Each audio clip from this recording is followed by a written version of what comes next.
Hi friends, வணக்கம். முதல்ல என்னோட சேனலுக்கு நீங்கள் வந்ததுக்கு என்னோட நன்றியை தெரிவிச்சுக்கிறேன். இது என்னோட முதல் முயற்சி. ஆங்கிலத்தில் எனக்கு பிடித்த ஒரு வரி, a journey of 1000 miles begins with single step அப்படிம்பாங்க. 1000 மைல்கள் நடப்பதாக இருந்தாலும் முதல் அடியிலிருந்து தான் அதை துவங்க வேண்டும் அப்படின்றது தான் அதோட கருத்து. அது மாதிரி ஒரு நீண்ட பயணத்திற்கான முதல் துவக்கமாக நான் இதை கருதுகிறேன். இந்த வீடியோவில் ஒரு சில இடர்பாடுகள் நீங்கள் சந்திக்க நேரிடலாம். ஒன்று வீடியோவில் அல்லது வாய்ஸில் ஒரு 2-3 வீடியோக்களில் அந்த தவறுகளை எல்லாம் சரி செய்து ஒரு துல்லியமான ஒரு தெளிவான கிளாஸஸ் உங்களுக்கு கொடுக்கறதுக்கான முயற்சியில் ஈடுபடுறேன். நம்ம இப்போ என்ன பார்க்க போகிறோம் அப்படின்னா, 8ஆம் வகுப்பு மாணவர்களுக்கான NMMS, 9ஆம் வகுப்பு மாணவர்களுக்கான ட்ரஸ்ட், 10ஆம் வகுப்பு மாணவர்களுக்கான NTSC, இந்த எக்ஸாம்ஸ்க்கான ப்ரிப்பரேஷனுக்கான கிளாஸஸ் தான் பார்க்க போகிறோம். இந்த 3 எக்ஸாம்ஸுக்குமே 2 வகையான சிலபஸ் இருக்கு. ஒன்று மேட், மென்டல் எபிலிட்டி டெஸ்ட்.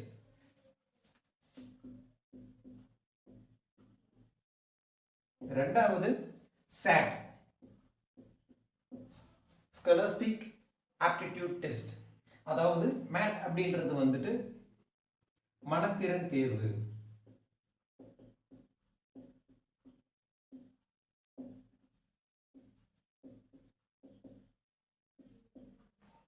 ரெண்டாவது SAT அப்படின்றது படிப்பறிவு திறன் தேர்வு.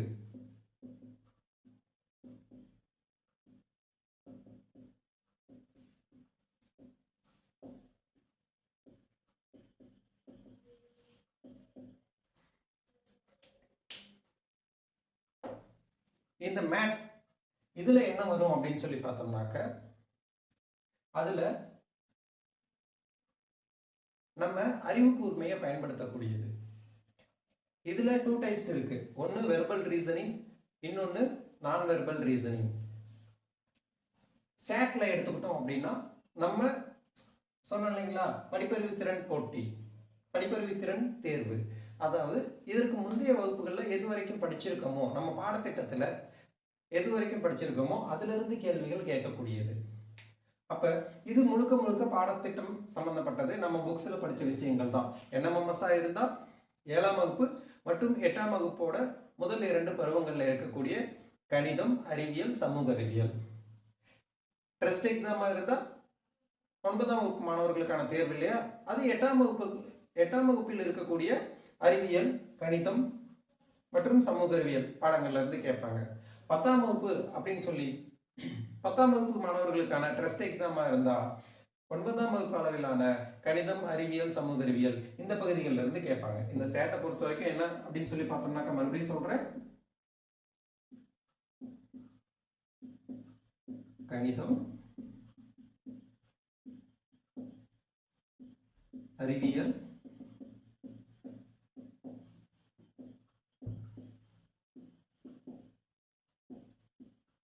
சமூக அறிவியல், இதில் வந்து கேள்விகள் கேட்க போறாங்க. மேட்ல என்ன அப்படின்னு சொல்லி பார்த்தோம்னாக்க, சொன்னீங்களா, வெர்பல் ரீசனிங் அண்ட் நான் வெர்பல் ரீசனிங். இப்போ நம்ம முதல்ல பார்க்க போறது எது அப்படின்னு சொல்லி பார்த்தோம்னாக்க, மேட் தான் பார்க்க போறோம். மேட்ல கிட்டத்தட்ட பார்த்தோம் அப்படின்னா ஒரு 25 டாபிக் வந்துட்டு வெர்பல் ரீசனிங்ல இருக்கு. நியர்லி ஒரு 10 டாபிக் வந்து நான் வெர்பல் ரீசனிங்ல இருக்கு. ஸோ அதில் வந்து ஒரு 35 டாபிக்ஸ் இருக்கு. இந்த சேட்டை பொறுத்த வரைக்கும் நம்ம சேட்டில் இருக்கக்கூடிய கணிதம் மட்டும்தான் பார்க்க போகிறோம். ஸோ பள்ளி அளவிலான கணிதம், அதோட கடினத்தன்மை வந்து 8லிருந்து 10ஆம் வகுப்புக்குள்ள இருக்க அளவில் நம்ம பார்த்துக்க போகிறோம். இது நம்ம இந்த NMMS, ட்ரஸ்ட், NTSC இதுக்கு மட்டும்தான் யூஸ் ஆக போகுதுன்னு இல்லை. நீங்கள் TNPSC ப்ரிப்பேர் பண்ணுறவங்களா இருந்தாலும் TNPSCலையும் இதே சிலபஸ் தான். இதோட டிஃபிகல்ட்டி லெவல் கொஞ்சம் அதிகமாக இருக்குமே தவிர இந்த பேசிக்ஸ் தெரியாமல் நம்ம அங்கே போய் அப்ளை பண்ண முடியாது. இது எல்லாத்துக்குமே பயனுள்ள வகையில் இருக்கும். சரிங்களா? அப்போ நம்ம வந்துட்டு இப்போ மேட்டில் என்னென்ன இருக்குது அப்படின்னு சொல்லி பார்க்குறோம். மேட்டோட ஃபர்ஸ்ட் டாபிக் தான் இன்னைக்கு பார்க்க போகிறோம். மேட்டில் வெர்பல் ரீசனிங் இந்த பார்ட்டில் தான் நமக்கு அதிகமான டாபிக்ஸ் இருக்கு, அபவுட் 25 டாபிக்ஸ் இருக்கு. ஸோ ஃபர்ஸ்ட் நம்ம இந்த டாபிக் தான் பார்க்க போறோம். இந்த மேட் பார்க்கறதுக்கு முன்னாடி நம்ம ஒரு சில மேத்ஸ் பேசிக்ஸ் தெரிஞ்சுக்கிட்டு போயிட்டோம் அப்படின்னா நமக்கு இந்த மேட்ல இருக்கக்கூடிய ஒரு சில டாபிக்ஸை ஈஸியாக நம்ம அண்டர்ஸ்டாண்ட் பண்ணிக்க முடியும். ஸோ அதுக்கு வெரி சிம்பிள் பேசிக்ஸ் நம்ம ஃபர்ஸ்ட் தெரிஞ்சுக்கணும். நம்பர் சிஸ்டத்தை பற்றி தெரிஞ்சுக்கணும். நம்பர் சிஸ்டம் அதாவது எண்ணியல்.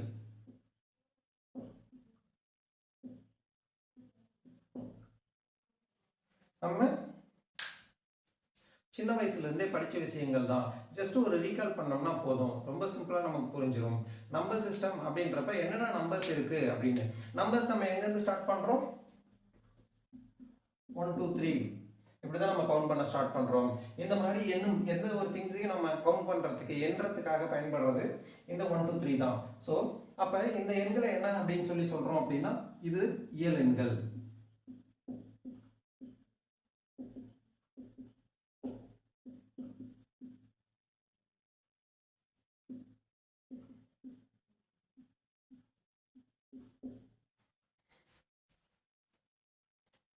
அதுக்கடுத்து இந்த இயல் எண்களோட ஜீரோவை சேர்த்திக்கும் போது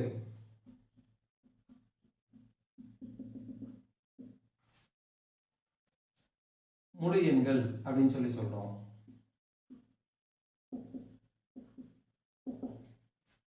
இந்த ஜீரோவை கண்டுபிடிச்சது நம்ம இந்தியர்கள் அப்படின்றது ஒரு கூடுதலான தகவல் தெரிஞ்சுக்கிங்க. ஸோ முழு எண்கள் அப்படின்றப்ப ஹோல் நம்பர்ஸ். ஏன் இங்கிலீஷ்ல பேர் சொல்றேன் அப்படின்னா இயல் எண்கள் அப்படின்றத என்னு சொல்லி சொல்லுவோம், முழு எண்கள் அப்படின்றத W அப்படின்னு சொல்லி சொல்லுவோம்.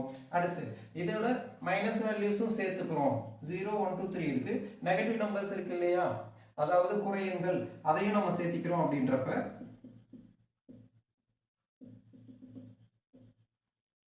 இந்த பக்கம் பார்க்கறப்ப இன்னும் வேல்யூஸ் குறைஞ்சிட்டே வருது. இப்படி போறப்ப இந்த எண்கள் என்ன சொல்றோம்? முழுக்கள்.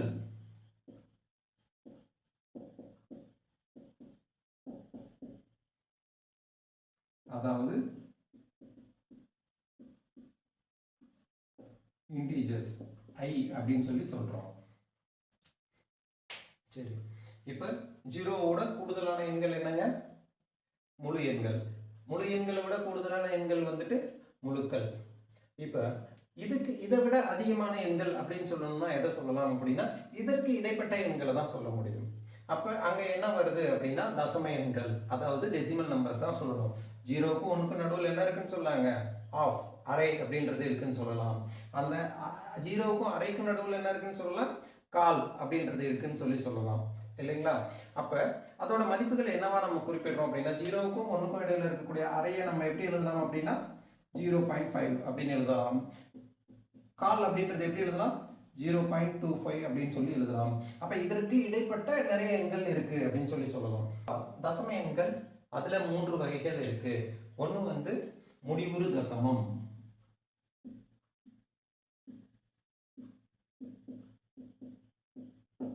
அதாவது நம்ம முன்னாடியே பார்த்த மாதிரி தான். இப்போ 1/2 அப்படின்றத நம்ம பண்ணோம் அப்படின்னா 0.5 ரைட்டுங்களா?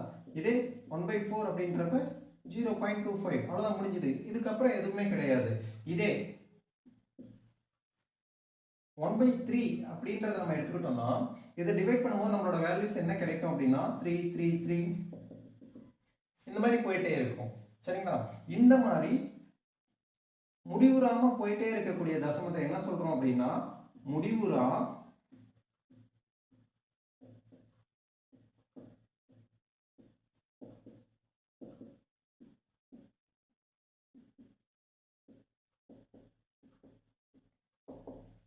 முடிவுறா சுழல் தன்மையுடைய தசமம் அப்படின்னு சொல்றோம். சரிங்களா? இது மட்டும் இல்ல, ஃபார் எக்ஸாம்பிள் நம்ம என்ன வேற எண்கள் கூட சொல்லலாம். இப்போ 0.321 321 321 இப்படி ஒரு எண் இருக்கு வச்சுக்கலாம். சரிங்களா? ஸோ இந்த மாதிரி ஒரே எண்ணோ அல்லது ஒரு சில குறிப்பிட்ட எண்களோ, இந்த எண்ணில் பார்த்தீங்கன்னா 321 321 321 அப்படின்றது திரும்ப திரும்ப திரும்ப ரிப்பீட் ஆகிட்டு இருக்கு. ஸோ இந்த மாதிரி ஒரு எண்ணோ அல்லது குறிப்பிட்ட சில எண்களோ அதே வரிசையில் மீண்டும் மீண்டும் இடம்பெற்றுச்சு அப்படின்னா அதை வந்து முடிவுறாத சுழல் தன்மையுடைய தசம எண்கள் அப்படின்னு சொல்லுவோம். இது முடிவுறு தசமம், அதாவது டெர்மினேட்டிங் டெசிமல். இது நான் டெர்மினேட்டிங் ரெக்கரிங் டெசிமல் அப்படின்னு சொல்லுவோம். அப்ப இது ரெண்டு போக என்ன இருக்கு அப்படின்னு சொல்லி பார்த்தோம்னாக்க முடிவுறா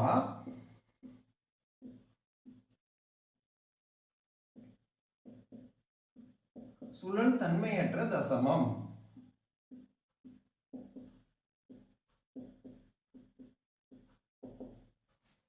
இது எப்படி இருக்கும் அப்படின்னா, இது எப்படி இருக்கும் அப்படின்னு நம்மளால ஜட்ஜ் பண்ண முடியாது. அது இஷ்டத்துக்கு எப்படி வேணாலும் போயிட்டு இருக்கும்.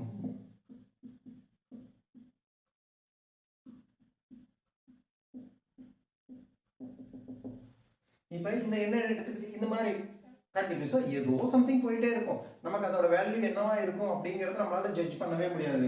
இப்போ இந்த எண்ணை பொறுத்த வரைக்கும் அடுத்தது என்ன நம்மளால சொல்ல முடியும்? 0.333 வருது. 3 இதுக்கு அடுத்தது என்னவா தான் இருக்குங்க? அதுவும் 3 தான். அதுக்கு அடுத்தது அதுவும் 3 தான் நம்மளால சொல்ல முடியும். இப்போ இங்க எடுத்துக்கிறோம், அடுத்து என்னவா இருக்கும்?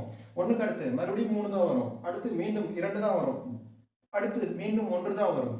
இப்படி இதெல்லாம் நம்மளால சொல்ல முடியும். ஆனா இங்க அடுத்து என்ன வரும் அப்படின்னே கணிக்க முடியாது. சரிங்களா? இப்போ இதெல்லாம் பார்த்தோம். நம்பர் சிஸ்டம் எடுத்துக்கிட்டோம் அப்படின்னா இயல் எண்கள், முழு எண்கள், முழுக்கள், முடிவுறு தசமம், முடிவுறா சுழல் தன்மையுடைய தசமம், முடிவுறா சுழல் தன்மை அற்ற தசமம். எண்கள் இந்த வகைகளுக்குள்ளாரையே மொத்தமா அடக்கிடலாம். உலகத்துல இருக்க எண்கள் அனைத்தையுமே இந்த எண்களுக்குள்ள அடக்கிடலாம். இதுக்குள்ள ஏதோ ஒரு வகையில தான் வரும் அப்படின்னு சொல்லுவோம். ஸோ அப்ப இந்த டோட்டலா இருக்க மொத்த நம்பர் சிஸ்டத்தையுமே ரெண்டே பார்ட்டா பிரிச்சிருக்காங்க. இந்த இயல் எண்கள்ல ஆரம்பிச்சு முடிவுறா சுழல் தன்மையுடைய தசமம், அதாவது natural numbers, whole numbers, integers, terminating decimal, நான் டெர்மினேட்டிங் ரெக்கரிங் டெசிமல், இது எல்லாமே சேர்ந்தது விகிதமுறு எண்கள்.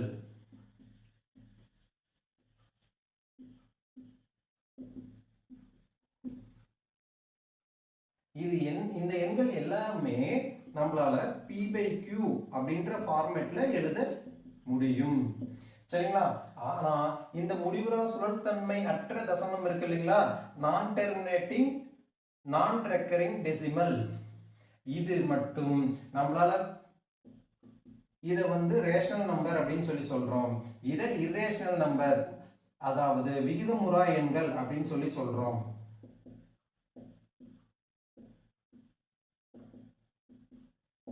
இந்த எண்களை P/Q அப்படின்ற ஃபார்மேட்ல எழுத முடியாது.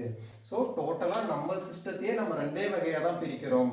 ஒன்று P/Q அப்படின்ற ஃபார்மேட்ல எழுதக்கூடிய விகிதமுறு எண்கள், மற்றொன்று P/Q அப்படின்ற ஃபார்மேட்ல எழுதக்கூடிய விகிதமுறா எண்கள். சரி, நம்பர்ஸ் இவ்வளவுதானா அப்படின்னா ஹையர் கிளாஸஸ் போகும்போது இன்னொரு வகையான நம்பர்ஸ் இருக்கு. சரிங்களா? அது வந்து நமக்கு தேவையில்லை. நமக்கு வந்துட்டு போட்டித் தேர்வுகளில் எந்த இடத்துலையுமே அது வரக்கூடியது கிடையாது. கணிதத்தில் கற்பனையாக உருவாக்கப்பட்டு கற்பனையாக பயன்படுத்தப்பட்டு வரக்கூடிய எண் தான் அது. கற்பனை எண், சிக்கல் எண், கலப்பெண் இப்படி எல்லாம் சொல்லுவாங்க. அதுதான் காம்ப்ளெக்ஸ் நம்பர், ஐ அப்படின்னு சொல்லுவோம். நம்ம படிச்சிருப்போம், ஞாபகம் இருக்கும்னு நினைக்கிறேன். ஹையர் கிளாஸஸ்ல, ஹையர் செகண்டரி கிளாஸஸ்ல பார்த்துருக்கோம். +1 +2ல படிச்சிருப்போம். x + iy அப்படின்றது. இதுல x அப்படின்றதும் இந்த மேற்கூறிய எண்கள் ஏதோ ஒண்ணுதான், y அப்படின்றதும் இந்த எண்கள்ல ஏதோ ஒண்ணுதான். அந்த ஐன்றது மட்டும் ஒரு கற்பனை பகுதியா வருது. இது மெய்ப்பகுதி, இது கற்பனை பகுதி, இது இரண்டும் சேர்ந்தது கற்பனை எண் அப்படின்னு சொல்லுவாங்க. அது நமக்கு போட்டித் தேர்வுகளுக்கு பயன்படாது. அதனால அதை பத்தி நம்ம அதிக அளவுல தெரிந்து கொள்ள தேவையில்லை. இந்த எண்களை பத்தி மட்டும் தெரிஞ்சுக்கிட்டா போதும். இதை பத்தி இன்னும் டீட்டெயிலா இதுல வரக்கூடிய கணக்குகள் சம்பந்தப்பட்டதால நம்ம மேக்ஸ் பார்க்கும்போது பார்க்கலாம். அதாவது ஷாட்ல, ஸ்காலஸ்டிக் ஆப்டிடியூட் டெஸ்ட்ல வரக்கூடிய படிப்பறிவு திறன் தேர்வில் வரக்கூடிய கணித பாடத்திட்டத்தில் இதை பற்றி முழுமையாக பார்க்கலாம். இப்போ இந்த அளவுலான இன்ட்ரோடக்ஷன் போதும். நம்ம அடுத்து இன்னும் சில வகையான எண்கள் இருக்கு, அதை மட்டும் ஃபாஸ்ட்டாக பார்த்துட்டு நம்ம நேராக டாபிக் உள்ள போயிடலாம். மேட்ல நம்ம ஃபர்ஸ்ட் பார்க்கக்கூடிய டாபிக் 1 என்ன அப்படின்னு சொல்லி பார்த்தோம்னாக்கா எண் தொடரை நிரப்புதல்.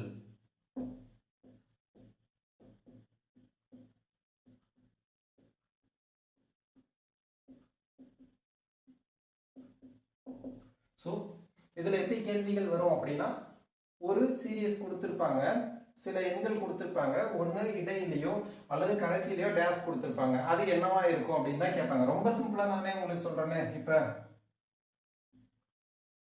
11, 12, 13 இது மாதிரி ஒரு தொடர் கொடுத்துருக்க போறாங்க.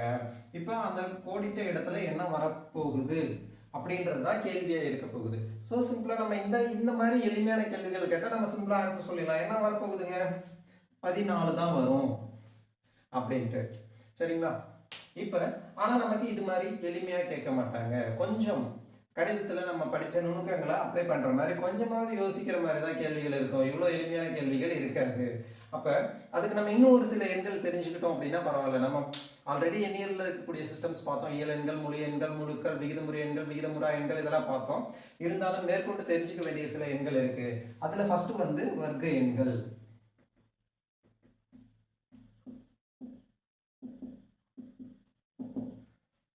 Square numbers. ஸ்கொயர் நம்பர்ஸ் எடுத்துக்கிட்டோம் அப்படின்னா 1 ஸ்கொயர் என்ன?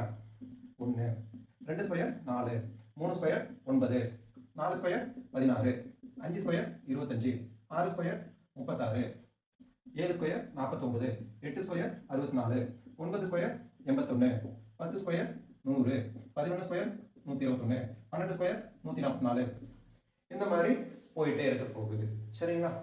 ஸோ அப்போ நம்ம என்ன நமக்கு என்ன ஞாபகத்தில் இருக்கணும் அப்படின்னா இது 1 ஸ்கொயர் 2 ஸ்கொயர் அப்படின்றதெல்லாம் நமக்கு ஞாபகம் இருக்கக்கூடாது. இந்த தொடரே நமக்கு ஞாபகத்தில் இருக்கணும். நமக்கு எப்படி தெரியணும் அப்படின்னா வர்க்க எண்கள் அப்படின்னாலே 1, 4, 9, 16, 25, 36 இப்படி இந்த எண் தொடராகவே நமக்கு தெரிஞ்சிருக்கணும். அப்ப இதே மாதிரி நமக்கு கன எண்கள் தெரிஞ்சிருக்கணும். அதாவது கியூப் நம்பர்ஸ். அப்ப கியூப் நம்பர்ஸோட வரிசை எப்படி இருக்கும்? 1 cube 1, 2 cube 8, 3 cube 27, 4 cube 64, 5 cube 125, 6 cube 216. இந்த மாதிரி இந்த தொடர் நமக்கு தெரிஞ்சிருக்கணும். ஸோ நம்ம இந்த எண் தொடரை நிரப்புதல் அப்படின்ற இந்த வரிசை நமக்கு நல்லா தெரியணும் அப்படின்னா நமக்கு வர்க்க எண்கள் குறைஞ்சபட்சம் ஒரு 15 வரைக்குமான வர்க்க எண்களும் கன எண்கள் குறைஞ்சபட்சம் ஒரு 10 வரையிலான கன எண்களும் பள்ளி அளவில் இருக்கவங்க படிச்சுக்கணும். இதே நீங்க டிஎன்பிஎஸ்சிக்கு ப்ரிப்பேர் பண்றவங்களா இருக்கீங்க அப்படின்னா ஒரு 30 வரைக்குமான வர்க்க எண்களும் ஒரு 15 வரைக்குமான கன எண்களோட மதிப்புகள் நல்ல ஞாபகத்தில் வச்சிருந்தீங்க அப்படின்னா நமக்கு இந்த கணக்குகளை சால்வ் பண்றதுக்கு ரொம்ப யூஸ்ஃபுல்லா இருக்கும். அதுக்கடுத்து இன்னும் 2 எண்கள் அந்த வகையில மட்டும் பார்த்துட்டு நம்ம டைரக்டா கணக்குக்கு போயிடலாம். சரிங்களா? ஸோ இப்போ இது போக அடுத்து என்ன இருக்கு அப்படின்னா பகு எண்கள், பகா எண்கள்.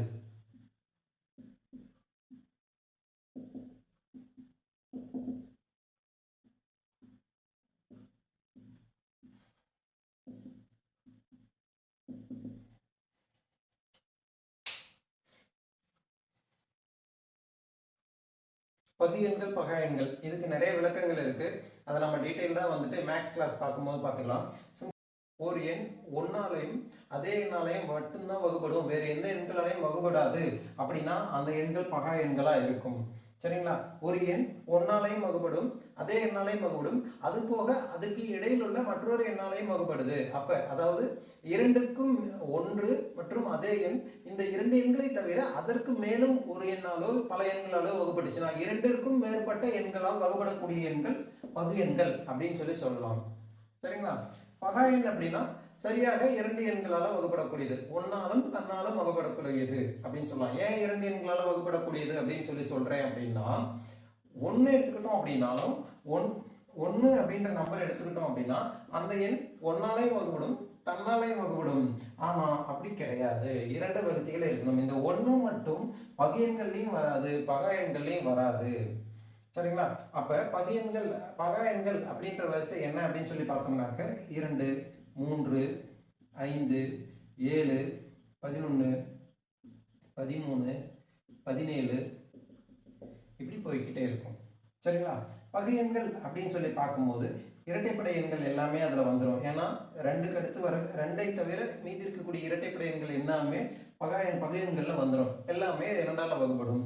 ஸோ 4 பகு எண், 6 பகு எண், 8 பகு எண், 9 பகு எண், 10 பகு எண், 12 பகு எண், இந்த மாதிரி இந்த தொடர் போயிட்டு இருக்கும். சரிங்களா? இதுக்கான லிஸ்ட் குறைஞ்சபட்சம் நம்ம வந்து 100 வரைக்கும் இருக்கக்கூடியதாவது நமக்கு நல்ல ஞாபகத்தில் இருக்கணும். குறிப்பிட்டு சொல்லணும் அப்படின்னா 100 வரைக்கும் இருக்கக்கூடிய பகு எண்கள் எத்தனை, பகா எண்கள் எத்தனை அப்படின்றது கூட நமக்கு நினைவுல இருக்கணும். ஸோ நல்லா தெரிஞ்சுக்கோங்க. பகு எண்கள் அப்படின்றதுக்கு இரண்டுக்கும் மேற்பட்ட பகுதி, இரண்டுக்கும் மேற்பட்ட எண்களால் வகுப்படக்கூடியதாக இருக்கும். பகா எண்கள் அப்படின்றது மிகச்சரியா 2 எண்களால் மட்டும் வகுப்படக்கூடியதாக இருக்கும். அதாவது ஒன்று அதே நம்பரால் வகுப்படும், இன்னொன்று ஒன்னால மட்டும்தான் வகுப்படும், வேற எந்த எண்களாலையும் வகுப்படாது. ஸோ அப்போ இந்த இரண்டும் இல்லாமல் மீதி இருக்கிறது வந்து எது அப்படின்னு சொல்லி பார்த்தோம்னா 1. இந்த எண் பகு எண்ணும் அல்ல, பகா எண்ணும் அல்ல. இந்த அளவில் நம்ம தெரிஞ்சுக்கிட்டோம்னா போதும். இப்போ இது சார்ந்த கணக்குகளை எப்படி சால்வ் பண்ணுறது அப்படின்றத நெக்ஸ்ட் கிளாஸில் பார்ப்போம். இப்போ இந்த பேசிக்ஸை நீங்கள் நல்லா நோட் பண்ணிக்கோங்க. நான் சொன்ன விஷயங்களை கொஞ்சம் தரவு பண்ணிக்கோங்க. ஸ்கொயர்ஸ் என்ன, ஸ்கொயர் நம்பர்ஸ் ஒரு 15 வரைக்கும் படிச்சுக்கோங்க. கியூப் நம்பர்ஸ் ஒரு 10 வரைக்கும் படிச்சுக்கோங்க. நம்ம சொன்ன டாப்பிக்கை நல்லா பார்த்துக்குங்க. நெக்ஸ்ட் கிளாஸில் நம்ம மீட் பண்ணுவோம். இந்த கிளாஸில் நம்ம ஃபர்ஸ்ட் நம்ம எக்ஸாம்ஸுக்கு ப்ரிப்பேர் பண்ணுறதுக்கு என்னென்ன ஓவரால் டாபிக்ஸ் இருக்குன்னு சொல்லி பார்த்தோம். மேட், சேட்னு 2 பிரிவு இருக்குது அப்படின்னு சொல்லி பார்த்தோம். சேட்டில் என்னெல்லாம் பார்ப்போம், மேட்டில் என்னெல்லாம் பார்ப்போம் அப்படிங்கிறத பார்த்தோம். ஸோ மேட்டில் வரும்போது வெர்பல் ரீசனிங், நான் வெர்பல் ரீசனிங் இருக்குது அப்படின்னு சொல்லி பார்த்தோம். ஸோ அந்த மேட்டில் இருக்கக்கூடிய வெர்பல் ரீசனிங் சால்வ் பண்ணுறதுக்கு நமக்கு மேக்ஸோட பேசிக்ஸ் தெரியணும் அப்படிங்கிறதுக்காக அந்த பேசிக்ஸை பார்த்தோம். ஸோ நம்பர் சிஸ்டமில் இருக்கக்கூடிய எல்லா நம்பர்ஸை பற்றியும் பார்த்தோம். எண்ணியலில் இருக்கக்கூடிய அனைத்து எண்களையும் பார்த்தோம்.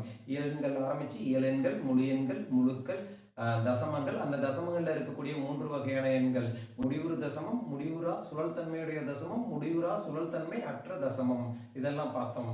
ஸோ இதை எப்படி விகிதமுறு எண்கள், விகிதமுறா எண்கள்னு 2 வகைப்படுத்தியிருக்காங்க அப்படின்றதையும் பார்த்தோம். அடுத்தது வந்து வர்க்க எண்கள், கன எண்கள் பார்த்தோம். இதையெல்லாம் நம்ம ஸ்ட்ராங்காக வச்சுக்கிட்டோம் அப்படின்னா இதில் இருக்கக்கூடிய கணக்குகளை நம்ம பார்க்கலாம். வரும் வகுப்புகளில் இதை அப்ளை செய்து எப்படி கணக்குகள் சால்வ் பண்ணுறது அப்படின்னு சொல்லி பார்க்க போகிறோம். சரிங்களா? இந்த வகுப்பு உங்களுக்கு பயனுள்ளதாக அமைஞ்சிருக்கும்னு நினைக்கிறேன். இது மேற்கொண்டு தொடரணும், உங்களோட ஆதரவு வேணும். இதுக்கு என்னோட சேனலை சப்ஸ்கிரைப் பண்ணுங்கள், லைக் பண்ணுங்கள், உங்களோட ஃப்ரெண்ட்ஸுக்கெல்லாம் ஷேர் பண்ணுங்கள். நீங்கள் தர ஆதரவு தான் எனக்கு மேலும் உத்வேகத்தை கொடுக்கும். குறிப்பாக இந்த வகுப்பில் உங்களுக்கு நான் என்ன ஸ்பீடாக போகிறேன்னா, ஸ்லோவாக போகிறேன்னா, எப்படி நடத்தணும், இதில் உள்ள நிறைகள் குறைகளை கமெண்ட் செக்ஷனில் தெரிவிக்க மறந்துடாதீங்க. உங்களோட குறைகள் கண்டிப்பாக நிவர்த்தி செய்ய நான் என்னால் என்ற அனைத்து முயற்சிகளையும் மேற்கொள்வேன் அப்படின்னு உறுதி கூறுறேன். இதுவரைக்கும் உங்களோட நேரத்தை ஒதுக்கி என்னோட சேனலை பார்த்ததுக்கு மீண்டும் ஒரு முறை நன்றி தெரிவிச்சுக்கிறேன். அடுத்த வகுப்பில் பார்ப்போம். நன்றி, வணக்கம்.